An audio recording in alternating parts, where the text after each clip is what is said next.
Private नौकरी वालों के लिए एक बड़ी खबर है। बढ़ने वाली है अब ईपीएफ की सैलरी।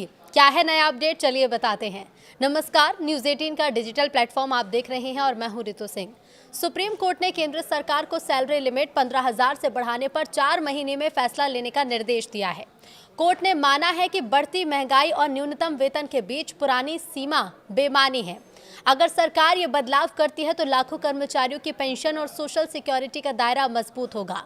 तो अगर आप नौकरी पेशा हैं तो पिछले 1 दशक में आपने अपनी सैलरी, घर का किराया और बाजार के भाव सबको बढ़ते देखा होगा। लेकिन एक चीज है जो पिछले 11 सालों से टस से मस नहीं हुई है और वो है एम्प्लॉयड प्रोविडेंट फंड यानी कि ईपीएफओ।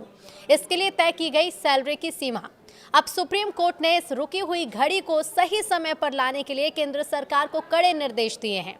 बीते दिनों सुप्रीम कोर्ट ने सरकार से साफ शब्दों में पूछा है कि जब महंगाई और न्यूनतम वेतन में इतना उछाल आ चुका है तो पीएफ की सीमा अब भी 15,000 पर क्यों अटकी है।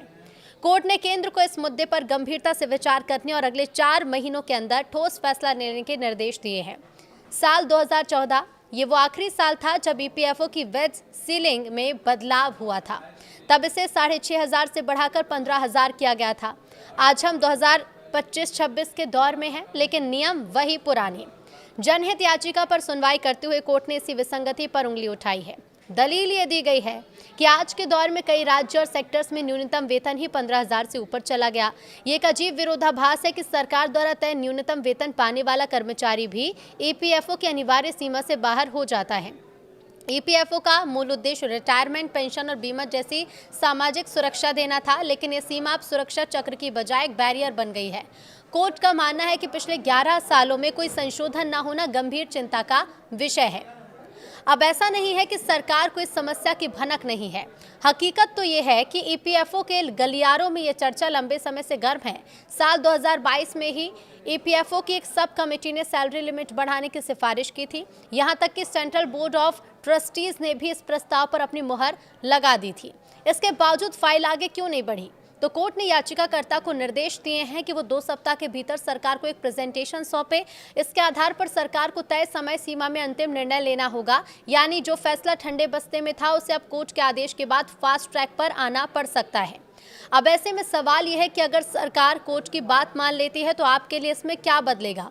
चर्चा है कि इस सीमा को बढ़ाकर 21,000 या 25,000 किया जा सकता है। इसे एक आसान गणित से समझिए। अभी ईपीएस में योगदान 15,000 की सीलिंग पर होता है।